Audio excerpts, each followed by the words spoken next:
उन्होंने रख तो दी, लेकिन जब संसार में देखा तो भाई भाई लड़ रहा है, पिता पुत्र लड़ रहा है, माँ बेटी लड़ रही हैं। व्यास जी ने सोचा मेरा इसको लिखने का कोई सार्थक मुझे नहीं लगा, मैं क्या करूं। तो दुखी होकर के अपनी कुटिया में बैठ गए। महाराज जैसे ही व्यास भगवान कुटिया में बैठे तो देवर्षि नारद ने सोचा, बोले व्यास जी दुखी हैं, मुझे चलना चाहिए। तो देवर्षि नारद आए और देवर्षि नारद ने जो व्यास जी को दुखी देखा तो कहा, गुरुदेव क्या हुआ। बोले देखो संसार कितना दुखी है, मैंने पुराणों की वेदों की रचना कर दी लेकिन कोई शांति नहीं है। तो नारद जी ने कहा, बोले व्यास जी वो सब ठीक है, लेकिन अभी तक आपने कोई ऐसा ग्रंथ नहीं रचा जिसमें मेरे भगवान की बाल लीला का वर्णन हो, जिसमें भगवान की वात्सल्य लीला हो। और जब तक आप बाल लीलाओं का वर्णन नहीं करोगे आपको शांति नहीं मिलेगी। व्यास जी ने कहा, बोले नारद आपको मालूम है मेरी अवस्था हो गई, मुझे बुढ़ापा आ गया, मेरे हाथ हलने लग गए, मेरी आंखों की ज्योति चली गई, मैं कैसे लिखूं। तो नारद जी ने कहा, बोले व्यास जी जब तक आप सोचोगे कि ये कार्य मैं करूंगा, मैं जब तक आपके अंदर से नहीं जाएगी आप कोई भी कार्य नहीं कर सकते। लेकिन आप यदि इसी कार्य को भगवान के चरणों में सौंप दें और आप कहें, हे प्रभु यह आपका कार्य है, यह आपकी कथा है, इसको आप पूर्ण करें, आपका कार्य अवश्य पूर्ण हो जाएगा। महाराज आज जब देवर्षि ने कहा तो व्यास जी ने कहा, बोले मेरी बात कुछ समझ में नहीं आई। तो देवर्षि कहते हैं, बोले सुनो व्यास जी, मैं देवर्षि नारद कैसे बना, मैं आपको अपने ही जन्म की कथा बताता हूं, किसी और दूसरे की नहीं। मैं पूर्व जन्म में एक दासी पुत्र था, मेरा जन्म हुआ, मेरा जन्म होते ही मेरे पिताजी चल बसे। मेरे पिताजी के जाने के बाद मेरी मां को ग्राम वालों ने गांव से निकाल दिया, मेरी मां का कोई सहारा नहीं रहा। मेरी मां मुझे गोदी में लेकर के संतों के आश्रम में गई और जाकर के गुरुजी को प्रणाम किया। संतों ने कहा, बोले बेटी आप आश्रम में रहो, गैया मैया की सेवा करो। महाराज नारद जी कहते हैं, व्यास जी मैं भी मेरी मां के साथ रहने लगा, संतों की सेवा करने लगा। धीरे धीरे मैं बड़ा हुआ। एक दिन चातुर्मास का महीना आया। चातुर्मास से मेरी माँ 4 महीने का होता है। जब 4 महीने लगते हैं ना, सावन भादो क्वार और कार्तिक, जो संत होते हैं वो एक जगह रह करके भगवान का भजन करते हैं, एक जगह से दूसरी जगह नहीं जाते हैं, उसको हम चातुर्मास कहते हैं। जिस दिन देवशयनी एकादशी होती है ना, उस दिन से प्रारंभ हो जाता है, और जिस दिन देव उठनी एकादशी होती है उस दिन पूर्ण हो जाता है। इसलिए तो कहते हैं पुरानी हमारी ऋषियों की परंपरा, जो हमारे 12 महीने हैं, 12 महीनों में अलग अलग खाने का भोजन पदार्थ बताए हैं। आप श्रावण में कड़ी नहीं खाओ, आप श्रावण में बैगन मत खाओ, आप मूली मत खाओ, गाजर मत खाओ। चातुर्मास से 4 महीने ये सब चीजें वर्जित हैं। जब देव उठते हैं तो देवताओं को हम जब जगाते हैं तो देवताओं को हम भोग लगाते हैं चीजों का, जब जाकर के हम उनको बना सकते हैं, पा सकते हैं। क्योंकि शास्त्रों में इस चीज का वर्णन है, जो बैगन जो भटा होता है ना, उसका बीज यदि आपके पेट में है और 41 दिन के अंदर यदि आपकी मृत्यु हो गई तो ये निश्चित है कि आपको नरक मिलना है। इतना बड़ा निषेध बैगन का बताया है। महाराज आज देवर्षि कहते हैं, मैं धीरे धीरे बड़ा हो रहा था, ऋषि आए, मैंने ऋषियों की सेवा करी, लेकिन ऋषि ने जब जाने की बात कही, मैंने उन महात्माओं के चरणों में प्रणाम किया। बोले गुरुदेव मुझे भी अपने साथ ले चलो, मेरा संसार में कोई नहीं है। लेकिन जब मेरी माँ ने ये बात सुनी कि मेरा बेटा जाने की बात कर रहा है, तो मेरी माँ दुखी हो गई और संतों से कहती, बोले आप मेरे पुत्र को न ले जाइए। देवर्षि कहते हैं मैंने कहा कि मुझे ले चलो नहीं तो मैं मर जाऊंगा, और मेरी मां कहती है अगर तुम इसको ले गए तो मैं मर जाऊंगी। व्यास जी मुझे याद है उस समय उन संतों ने मुझे एक मंत्र दिया और मुझसे कहा, बोले बेटा इस मंत्र का तुम अहरनिश 24 घंटे जाप करो, और जब तुम इस संसार की जिम्मेदारी से पूर्ण हो जाओ, तुम्हारी माता भगवान के धाम चली जाए, तुम आ जाना बद्रीनाथ में और इस मंत्र का खूब जाप करना। महाराज विधि के विधान को कोई टाल नहीं सकता। आज देवर्षि नारद प्रातः काल उठे और उठ करके सोचने लगे, बोले संत चले गए, अब यदि मेरी मां भी चली जाए ना तो मैं भी चला जाऊं। देवर्षि नारद का तो सोचना हुआ, इधर मां गाय दोहने के लिए प्रातः काल 5 बजे गई, अंधेरा था, बारिश का महीना। महाराज एक सांप कहीं से आया और उस सर्प ने देवर्षि की मां को दंशन किया और उनकी वहीं पर प्राणांत हो गया। जब प्रातः काल मां लौट करके नहीं आई तो देवर्षि नारद दौड़े दौड़े गौशाला में गए और जाकर के मां को देखा तो मां का प्राणांत हो गया। छाती पीट करके रोने लगे, हे विधाता ये मुझसे क्या हो गया, मैं मेरी मां का हत्यारा बन गया। मेरी मां को तो मरना था लेकिन मैंने तो कलंक ले लिया, अब मैं जीवन में कभी सुखी नहीं हो सकता। देवर्षि नारद को बहुत ग्लानि हुई, बहुत रोए, अपनी मां के संस्कार करे और करके महाराज निकल गए बद्रीनाथ। सूत जी कहते ऋषियों देवर्षि निकल करके गए हैं और देवर्षि ने जाकर के जो भजन किया, जो तप किया, इतना तप किया कि भगवान श्री नारायण ने स्वयं उनको अपनी वीणा प्रदान कर दी और नारायण को अपना मन का रूप बना दिया। जहां पर भगवान जिस क्षण नारद को स्मरण करते हैं वो नारद वहीं पर प्रकट हो जाते हैं। नारदो देव दर्शनम, जिस व्यक्ति को, जिस भक्त को देवर्षि नारद मिल गए, मानो परमात्मा का मिलना तो निश्चय है। आज देवर्षि कहते हैं, बोले भगवान जब मैं एक दासी पुत्र देवर्षि नारद बन सकता हूं तो क्या आप भागवत की रचना नहीं कर सकते। आज वेदव्यास भगवान ने आसन लगाया, श्री नारद जी ने चतुश्लोकी भागवत, जो भागवत के 4 श्लोक हैं उनको व्यास जी को दिया। व्यास जी ने गणेश जी का आह्वान किया, गणेश जी ने मोर पंख की लेखनी बनाई और गणेश जी भी आसन लगा करके महाराज जब लिखने के लिए बैठ गए तो गणेश जी ने व्यास जी से शर्त रखी, बोले महाराज जब तक आपकी वाणी चलती रहेगी मेरी कलम चलती रहेगी, और जिस क्षण आपकी वाणी रुक जाएगी मेरी कलम भी रुक जाएगी, फिर द्वारा नहीं उठेगी। आज सूत जी वर्णन कर रहे हैं, बोले ऋषियों देखते देखते उन 4 श्लोकों में से भगवान वेदव्यास ने इतना सुंदर विशाल ग्रंथ रच दिया महाराज कि 4 के 18,000 श्लोकों की रचना हो गई, जिसको हम श्रीमद् भागवत कहते हैं। महाराज सुंदर भागवत की रचना हो गई, भागवत जी विराजमान हो गई, लेकिन अब भागवत जी को सुनाए किसको, इसको सुनने का अधिकारी कौन है। अब व्यास जी पुनः चिंता में पड़े तो सूत जी कहते ऋषियों व्यास जी को याद आया, बोले क्यों ना मैं मेरे बेटे सुखदेव को इस भागवत को दूं, लेकिन फिर सोचा, बोले नहीं, अगर मैंने मेरे पुत्र को इस कथा का दान कर दिया ना तो संसार कहेगा बोले अपना बेटा था इसलिए व्यास गद्दी दे दी, किसी दूसरे को देते तो मालूम पड़ता।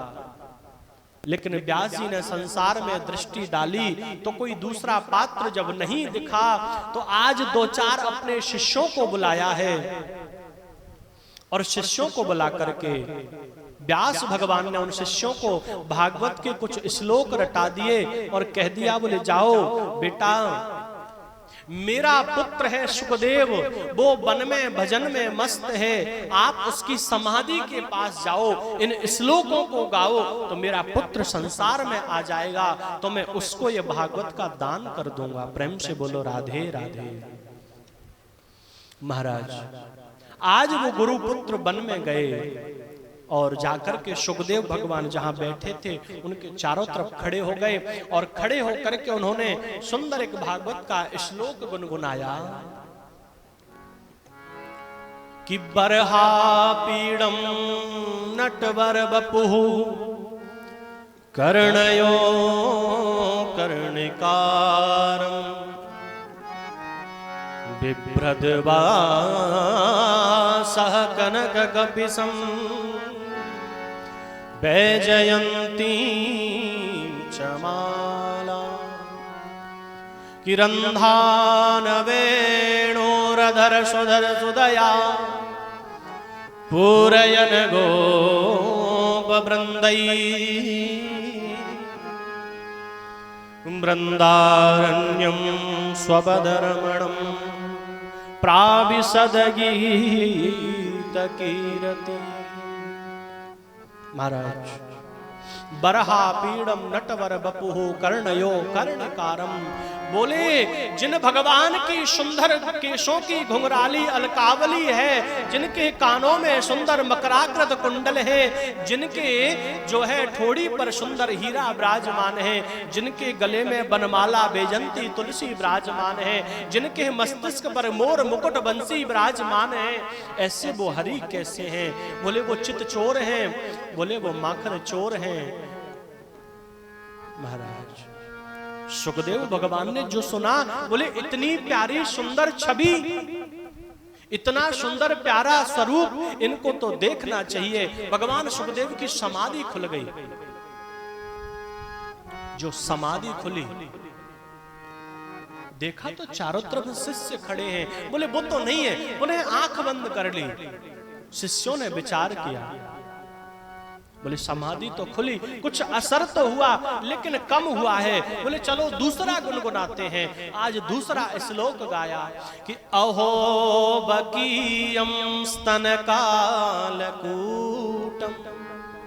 अहो बकीयम स्तन कालकूटम। बोले जिस समय पूतना अपने स्तनों पर जहर लगा करके भगवान को मारने के लिए आई थी, मेरे परमात्मा ने उस पूतना को भी सदगति प्रदान कर दी थी। वो तो बड़ा दयालु है, वो तो बड़ा कृपालु है, अरे इसकी शरण में तो जाना चाहिए। शिष्यों से कहा, बोले और सुनाओ। तो शिष्यों ने कहा, बोले हम इससे ज्यादा नहीं जानते, अगर आपको इनसे ज्यादा सुनना है आप हमारे गुरुदेव के पास चलिए। छीन लिया मेरा भोला समन, राधा रमण प्यारो राधा रमण। महाराज आज सुखदेव भगवान का मन भगवान के चरणों में लग गया और दौड़ करके व्यास भगवान के पास गए। व्यास भगवान को जो प्रणाम किया, व्यास भगवान ने कहा, बोले बेटा जाओ जनक जी महाराज के पास, यदि जनक जी तुम्हें अपनी परीक्षा में पास कर देंगे, मैं तुम्हें भागवत की कथा श्रवण पान कराऊंगा। जनक जी के लिए व्यास भगवान ने सुंदर पत्र भेजा। जनक जी ने आज सुखदेव भगवान को दरवाजे पर ही खड़ा कर दिया। दरबारों से कह दिया, बोले जाओ कह दो 10 दिन के लिए मिलने का समय नहीं है। सुखदेव भगवान ने कहा कोई बात नहीं, जैसे के तैसे, जैसे गए थे, जिस मुस्कुराहट को लेकर के गए थे, जिस प्रसन्नता को लेकर के गए थे, उसी भाव में जाकर के खड़े हो गए। 10 दिन तक खड़े हैं, ना कोई रोष है ना अवशेष है, कुछ नहीं है। 10 दिन बाद व्यास जी ने दरबारों से कहा, बोले जाओ अगर कोई क्रोध हो, कोई कमी हो तो लौटा देना, लेकिन यहाँ तो देखते हैं सुखदेव भगवान की प्रसन्नता का कोई ठिकाना नहीं है। महाराज आज जनक जी ने अंदर बुलवाया, सुंदर कन्याओं ने उनका आलिंगन किया है, उनके शरीर पर उबटन लगाई है, उनको स्नान करवाए हैं, लेकिन सुखदेव भगवान के अंदर कोई काम वासना नहीं जगी। अब तो जनक जी महाराज को अच्छी तरह ज्ञात हो गया। बोले इन्होंने काम, क्रोध, लोभ, मोह, मद सब कुछ त्यागा है। और जनक जी सुखदेव भगवान के चरणों में प्रणाम करके कहने लगे, बोले क्षमा करना, मुझसे अपराध हुआ है। सुखदेव भगवान ने कहा, आपका कार्य आपने किया, मेरा कार्य मैंने किया, मुझे आज्ञा दें तो मैं पिताजी के पास जाऊं। महाराज आज जो है सुखदेव भगवान राजा जनक के यहां से सीधे चल करके भगवान वेदव्यास के पास आए। भगवान वेदव्यास ने भागवत की कथा आज सुखदेव महामुनि को श्रवण पान कराई और कथा को श्रवण करके पुनः सुखदेव जी आज वन में चले गए। महाराज श्री सूत जी कहते हैं, ऋषियों, सुखदेव भगवान पुनः जाकर के जब समाधि में बैठ गए, इधर सूत जी कहते हैं, ऋषियों, अभी अभी मैंने आपसे चर्चा करी थी सुंदर महाभारत की कथा, तो महाभारत को लिख करके वेदव्यास जी को शांति क्यों नहीं मिली? क्योंकि महाभारत के जैसा युद्ध शायद कोई दूसरा हुआ हो। आज कौरव और पांडवों का इतना भयानक, इतना युद्ध छिड़ गया महाराज, कि जो है लाखों सब उस रणभूमि में पड़े हैं। हजारों लाखों माताएं विधवाएं हो गई, हजारों लाखों बच्चे अनाथ हो गए, चारों तरफ मानो खून की नदी बह रही है। और इस दृश्य को देख करके विधाता ब्रह्मा भी आश्चर्यचकित हैं। बोले देखो कितना बड़ा भयानक ये दृश्य है कि भाई भाई के खून का प्यासा हो गया, पिता पुत्र के खून का प्यासा हो गया। महाराज आज समस्त पांडव मारे गए, दुर्योधन, समस्त कौरव मारे गए, दुर्योधन 100 भाई थे महाराज, लेकिन अकेला दुर्योधन आज रणभूमि में पड़ा है। और पांडव जो है विजय श्री को प्राप्त करके अपने महल में गए हैं, लेकिन रात्रि के जैसे ही थोड़ा सा अंधेरा हुआ, दुर्योधन के जो मित्र हैं जिनका नाम है अश्वत्थामा, दौड़ करके आया, दुर्योधन को रणभूमि में पड़ा देख करके कहता है, अरे बोले मित्र, ये तुम्हारी दुर्दशा किसने की है? दुर्योधन कहता है, बोले मित्र, ये मेरी दुर्दशा अर्जुन के बाण और भीम की गदा ने की है, क्या तुम मेरी कोई मदद कर सकते हो? देखो देखो देखो अश्वत्थामा, हम 100 भाई थे, एक भी जीवित नहीं है, लेकिन पांडव 5 भाई थे, एक भी मरा नहीं है। दुर्योधन ने इतना तो कहा, अश्वत्थामा ने कहा, बोले मित्र, आप चिंता क्यों करते हो? मैं आपका परम मित्र हूं, और मित्र का कर्तव्य क्या है कि जेन मित्र संग होय दुखारी, जो मित्र के सुख में सुखी रहे वो मित्र नहीं होता, जो मित्र के दुख में उसके साथ देना वही सच्चा मित्र होता है। अश्वत्थामा ने कहा, बोले मित्र ठहर जाओ, अरे तुम एक की बात करते हो, मैं तुम्हारे लिए 5 पांडवों का वध करूंगा। अभी देखो प्रातः काल का सूर्य जब उगेगा ना, आपके समकक्ष पांडवों के धड़ होंगे, पांडवों के सिर होंगे। महाराज अश्वत्थामा निकल करके गया, रात्रि के 12 बज रहे थे। अश्वत्थामा ने सोचा, ऐसे तो मैं इनको मार नहीं सकता, लेकिन मैं क्या करूं? कुछ ऐसी विद्या लगाऊं कि इनको मारने में मुझे सहजता हो। भगवान श्री कृष्ण ने पांडवों से कहा, बोले भैया, आज विजय श्री की रात है, तुमने रण में विजय पाई है, चलो चलो कहीं चल करके उत्सव मनाते हैं, धूमधाम से उत्सव मनाएंगे। लेकिन कहते हैं ना कि विधाता की जो विधि है उसको कौन टाल सकता है? जिसका रक्षक मेरा गोविंद होता है ना, उसका कोई बाल भी बांका नहीं कर सकता। कि जाको राखे साइया हरि मार सके नहीं को, और बालन बाको कर सके जो जग बेरी। महाराज जिसके रक्षक गोविंद है ना, उसको कोई मार नहीं सकता।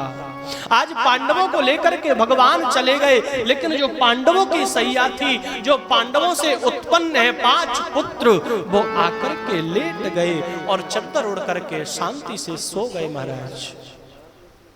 लेकिन अश्वत्थामा ने रात के जैसे 12 बजे काक उल्लू कन्यायते, महाराज जैसे रात्रि में उल्लू हमला करता है ना, क्योंकि उल्लू को दिन में दिखाई नहीं देता, उसी प्रकार आज अश्वत्थामा छुपके से अंधेरे में आया और आकर के जो 5 पांडवों के पुत्र लेटे थे, एक ही तलवार से एक ही साथ प्रहार किया और प्रहार करके महाराज 5 के सिर को उसी चद्दर में लपेट लिया, पोटली बांध के रथ में डाल लिया और दौड़ करके निकल गया। जो दुर्योधन के पास गया, थोड़ा थोड़ा अंधेरा था, कहा बोले मित्र मित्र देखो तो सही। अरे बोले मित्र क्या हुआ?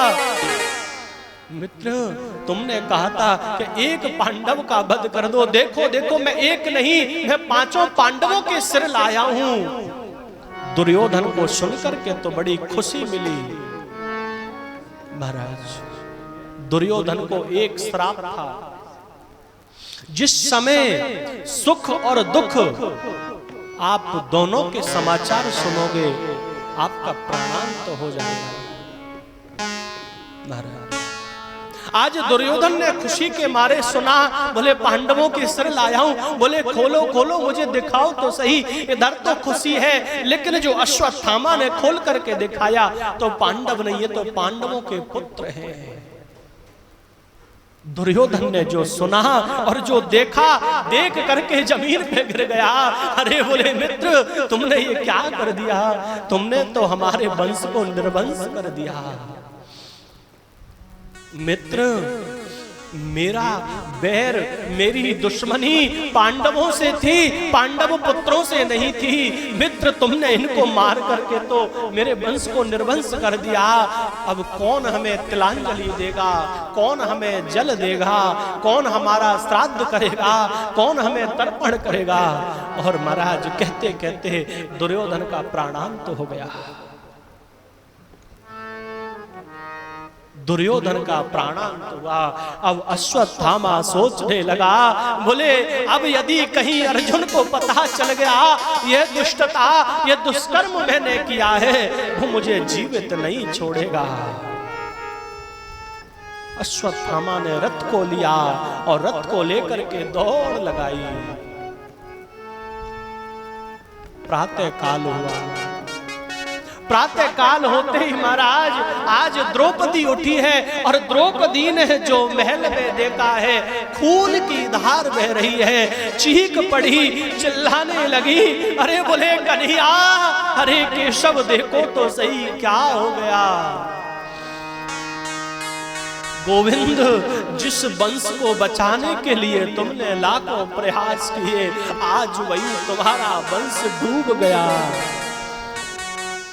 द्रौपदी ने जाकर के देखा तो 5 पुत्रों के धर पड़े हैं और द्रौपदी देख करके महाराज छाती को पीटती है और रोने लगी, अरे दुष्ट, मेरे पुत्रों ने तेरा क्या बिगाड़ा था, इन्होंने तेरा क्या बिगाड़ा था।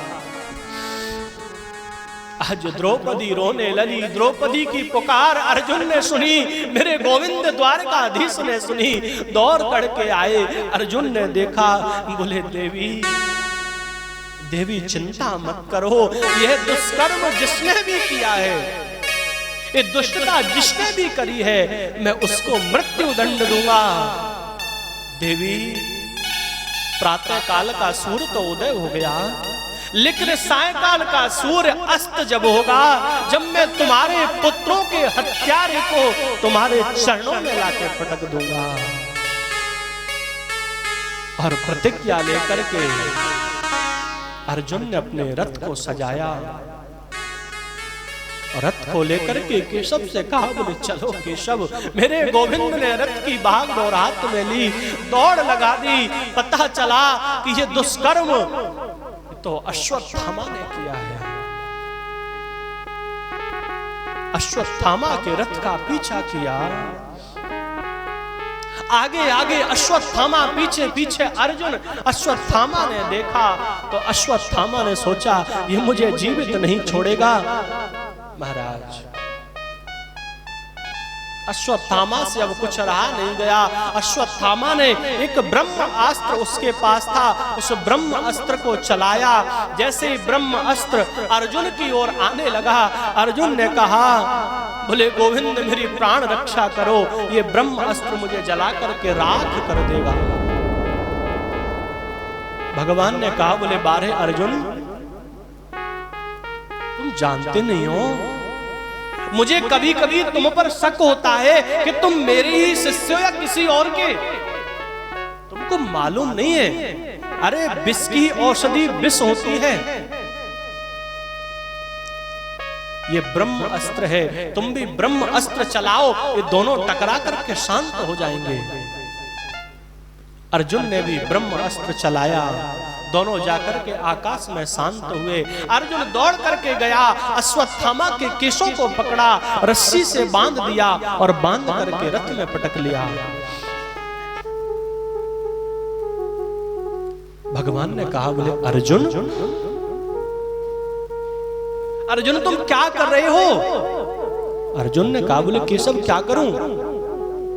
केशव मैंने द्रौपदी को वचन दिया था, मैं उसी के सामने उसके पुत्रों के हत्यारे का वध करूंगा। भगवान ने कहा, हो गया कल्याण, जाओ भैया ले जाओ, हम कुछ नहीं कहते। और महाराज लेकर के आ गए। आज पांडवों के महल में जहां पर द्रौपदी बैठी थी, वहीं पर लाकर के अश्वत्थामा को पकड़ करके और एक खम्भे से बांध दिया। बोले देवी ये लो तुम्हारे पुत्रों का हत्यारा, अब आप बताओ मैं इसको क्या दंड दूं? आप यदि कहो तो मैं इसके टुकड़े कर करके जानवरों को खिला दूं, आप कहो तो इसको मैं नदी में डाल दूं, आप कहो तो मैं इसको शेर को नाश्ता करा दूं। देवी आप कहो तो सही, लेकिन मेरी मां, जो भगवान के भक्त होते हैं ना, जिनकी प्रीति भगवान के चरणों में होती है ना, वो कभी किसी का गलत नहीं सोच सकते। द्रौपदी कोई साधारण स्त्री नहीं है, मेरे गोविंद की बहन है। कि मुच्यता मुच्यता में सह ब्राह्मणों ने तरा गुरु। अरे बोले अर्जुन इसको छोड़ दो, ये ब्राह्मण है और ब्राह्मण तो विश्व गुरु होता है और गुरु की हत्या नहीं करते। अर्जुन अर्जुन तुमको मालूम नहीं है ये किसके पुत्र हैं? ये तुम्हारे गुरु द्रोणाचार्य के ही पुत्र हैं। तुमने उनका तो वध कर दिया, अब ये बचा उनका पुत्र और उनकी धर्मपत्नी। जब उनको भी मालूम पड़ेगा कि मेरे पति तो चले गए लेकिन मेरा पुत्र भी अर्जुन ने मार दिया, तो वो भी मेरी तरह छाती पीट करके रोएगी। अर्जुन तुम जानते नहीं हो माँ का भाव क्या होता है, माँ की वात्सल्यता क्या होती है। मुच्यता मुच्यता में सह ब्राह्मणों ने तराम गुरु। बोले इसको छोड़ दो छोड़ दो छोड़ दो। महाराज अर्जुन ने माथा पाड़ा। बोले देवी तुम इतनी मतलब इतनी कोमल हृदय वाली कैसे हो सकती हो? अरे जिसने तुम्हारे 5-5 पुत्रों की हत्या करी हो, तुम कहती हो कि इसको छोड़ दो। द्रौपदी पुनः कहती है, बोले अर्जुन क्या इसको मारने से मेरे पुत्र जीवित हो सकते हैं? अर्जुन ने कहा, बोले देवी जीवित तो नहीं हो सकते लेकिन तुम्हारी आत्मा को तो संतुष्टि मिलेगी। अरे बोले मेरी आत्मा की संतुष्टि किसी काम की नहीं है। हाँ यदि इनके मरने से मेरे पुत्र जीवित हो जाएं तो आप इसको मार सकते हो, लेकिन जब इसको मारने से मेरे पुत्र जीवित नहीं हो सकते तो अर्जुन में दूसरी माँ को, तुम्हारी गुरु माँ को दुखी नहीं होते देख सकती। महाराज अब अर्जुन दुविधा में पड़ गए, क्योंकि अर्जुन ने प्रतिज्ञा ली थी कि बोले देवी मैं तुम्हारे पुत्रों के हत्यारे का वध करूंगा, यदि ऐसा नहीं होता है